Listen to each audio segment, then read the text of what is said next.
Hello friends, Jalpesh here and welcome again to my channel Code with JV. So recently I have created a video about the VScode themes and some of the other settings which I am doing. So like 2-3 people ask about my extension list, especially one of my cousin asked about the same. So like this video is for the persons who are asking about the extensions, VS Code extensions which I am using. Basically, like I am into web development, so mostly I am using extensions related to web development. So that is what mostly I do. But like there are tons of other extensions available for VS Code. So you can check that out in VS Code marketplace, which I already showed you on previous video, and let me also show you again once again. So this is the marketplace. Don't worry about the link, I will put it on the description. So here like there are tons of extensions like related to different categories like Azure, debuggers, there are extension packs, there are formatters, there are different key maps like those who are coming from Sublime or Atom, like they have key map available. Then different language packs like Java, C Sharp, Go. There are tons of packages there. There are linters available. There are different programming languages are there. The SCM providers like Git, Mercurial. There are lots of stuffs. There are snippets available for different languages like JavaScript. You have snippets for Angular. You have few other snippets for different language. Theme I've already talked about it in previous, and there is another category where there are some unique extensions are there.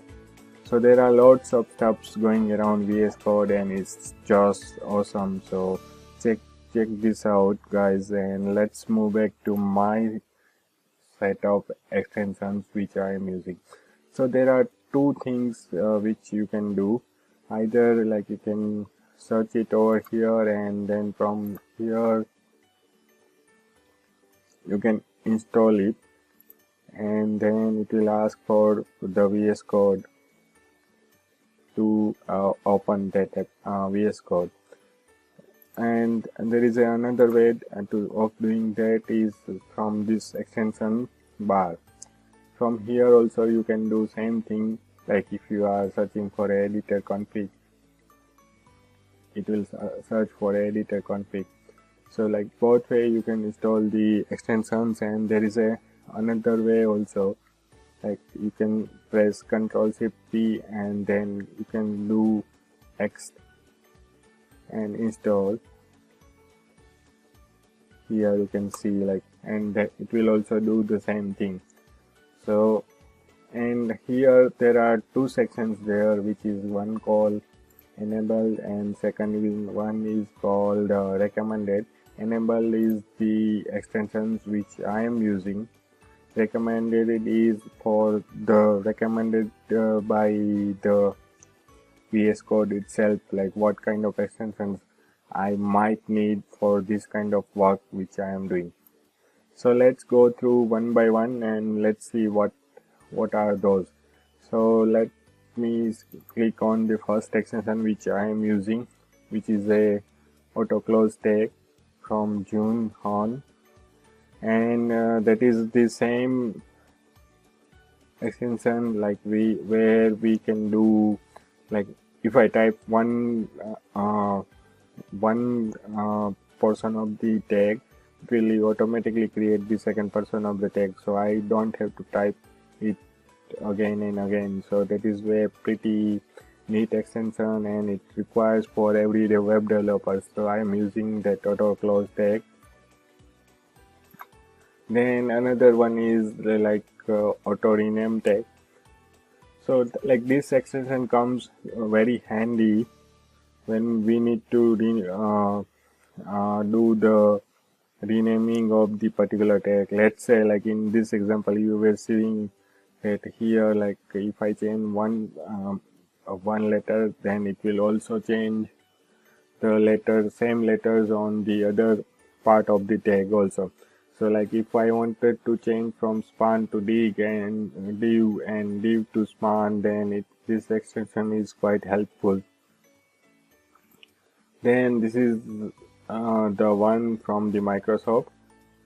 It's called Azure account. So I am lately working with Microsoft Azure, which is a cloud offering from Microsoft. So mostly I am using this extension for signing into my account from VScode itself, and I can do lots of operations, and even I can access the cloud shell from my VScode itself. And here I can select the subscription and services which I wanted to use from VScode itself. So it is a pretty good neat extension. Then this is called Azure Cosmos DB, which is an extension to connect to Microsoft Azure Cosmos DB, which is a great multi-model database in Azure. So mostly I am using this for min and mount stack development, where I need to create MongoDB instances there. So like Azure Cosmos DB supports this MongoDB schemas there. So that way I can like directly connect it via this extension, and like I can see what are the things that are there in database. Even it can connect to normal MongoDB instance also. So it is a pretty good extension for the persons who are doing MongoDB stuff. So you don't need to install like MongoDB clients like Robot-T or other MongoDB clients. Then this is the extension which I like most, which is a bracket pair colorizer. Like I am using the advanced version called bracket pair colorizer 2, where you can like configure it in a lot of ways. Still I haven't configured like it as a lot, but like you can change the colors and few other stuffs here. So here you can see like the colors of the brackets are different for each one. That is what it indicates. So like if I select this one and this one, like this bracket is starting here and ending here. So you can see those two are similar colors, same with this and this. So these all things help me a lot. Then there is a one coolest extension which I ever have seen from anybody. This is a debugger from Chrome from the Microsoft, which like what you do, like till now we were debugging things in the browser itself, but with the help of this extension and Chrome browser, what we can do is like we can debug your Chrome things, the front-end things into VS Code itself. So like if you haven't seen my videos about debugging Angular, React or Vue.js, then please do check out those videos, because I am using this extension to debug my Angular code, my Vue.js code or React code or any front-end code which can be debugged. Then there is an extension called ESLint. As name suggests, like it is a linter for ES6 codes, and like it provides me different kind of linting options, and it helps me following the best practices for the ES6. This is a Git history extension, which is like a with the help of this extension, I can see the history of the particular version. So for example, if I select this one and if I right click on this, here you can see like there is an option called show file history. so it will show the file history particularly, but right now there is no history there because I haven't committed anything. Like, this is a pretty small sample application for Angular 7, so I haven't committed anything there. This is the git length extension, which is again from Eric, and it provides like some small lengths there. Like, if you see here, you can see like there is a unsaved, so here you can see now if I save this class, you can see like I have saved this thing. So it provides me the length from where I can see like who is the author of this particular component. Then there is a guides extension from spyware. Again, like this is for the indentation guides. Like, it is inbuilt in VScode, but like this extension have more configurable options, and even you can alter the background colors and few other stuffs. So that way, like, it provides me better support. But like, if you are fine with these default VScode guides, then you don't need to install that extension. But like, I like to configure my extension in my way, that's why I have used it. This is a extension from Enum, and it is for like the npm intelligence. So like, when you click on the packet.json, like, it provides me a few linting things there, and it provides me validations, like whether you are on the latest version of the command, whether it's installed but like not defined in the packet.json, or like there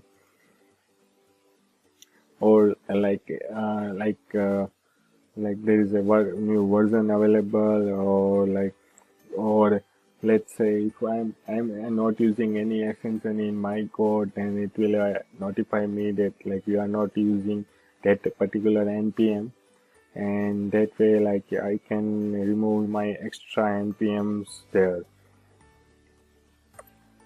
And this is again extensions related to npm, so it provides me some intelligence in the code itself. So like, when I do require, it will provide me all the extensions which are like all the npm packages which are there in packet.json, and it gives me that intelligence there. Then there is a cool extension from PNP called the Pola call, which is like provide us to get create a beautiful images of our code from the VS Code itself. So like, if suppose I want to create a image of this particular code, then what I need to do is Ctrl+Shift+P and click on the Pola code, and once I copy this whole thing and click on here and do the Ctrl+V, like it will ask me to save this file, and then you can create the beautiful extensions like images like this. Let me show you. Here you can see like that is the same thing which I created from the Pola code itself. So this is also a pretty good extension, and mostly I share this with my followers on Instagram. This is the must-have extensions if you are doing React, Redux or React Native, because like it provides me lots of snippets there. So like, if I click on like if I write IMR and press a tab, or if I do if I do imrc, then it will import the React component, and there are like lots of stuff, like you can define the reader constants, you can define the stateless components. So like this is the must-have extension if you are doing anything related to React. This one is for extension is for the spell checker. So like this will identify the spelling mistakes in my code and it let me correct it. Then this is the tslit extension, again from Egma. This let me, as name suggests, like this is a linter for TypeScript, so I am doing lots of stuff in Angular. So this is the must-have extension for the Angular. Like it provides me it provides me help to perform the best things, like the right code in the best way possible and follow all the best practices there. So that is one thing. And like this is like a VScode icons, which is like again like related to look and feel. So here you can see a quick there for Angular components. So it identify Angular components or React components and other subs based on your application structure and few other things, and it lets you create it lets you give the beautiful icons there. So from here you can enable or disable the file icon thing, and right now I am using VScode icons there. So that is the things. The one thing which I like to identify, like there are a couple of extensions which I haven't installed on this machine, but like I am going to install whenever I do lots of stuff. So that is the one is called Autor. Like this is the must-have extension if you are doing Vue.js code in VS Code. Like it's got tons of features, like it provides syntax highlighting, it provides beautification of your Vue.js code, it also provides the auto completion, and even it supports Vue.js debugging also. So if you are doing now Vue.js development, like this is the one of the top rated extensions out there. Then there is a C# extension from Microsoft. So on this channel I am going to start a new series for learning C# with VS Code, and for this I am going to use this extension. Like this is also like powered by OmniSharp, which is an open source package to provide C# intelligence in different editors like Sublime, Atom, VS Code, and this extension is required for any C# development that is there in VS Code. So these all are the extensions which I like and which I use in my day-to-day life. Hope you like this video. Like I know that like it's a long video, but like we have to cover lots of things there, so that's why like it takes some time to explain all these things. And sorry if like it become little bit boring, but I try to cover the things which I like to cover in this video, and I feel that like it is useful for you guys. So Charmy, like this is for you. I have created a video, and I'm sure like that will help lots of people. So thank you again very much for all the viewers to watch this video. And if you haven't subscribed to my channel Code with Jerry, then please do subscribe to my channel, because like this give me motivation to create more videos on this kind of stuffs, and like my day-to-day activity, and few other tips and tricks which I am going to share, of course, like whenever I get a chance to create a video. So thanks again for watching, and see you soon.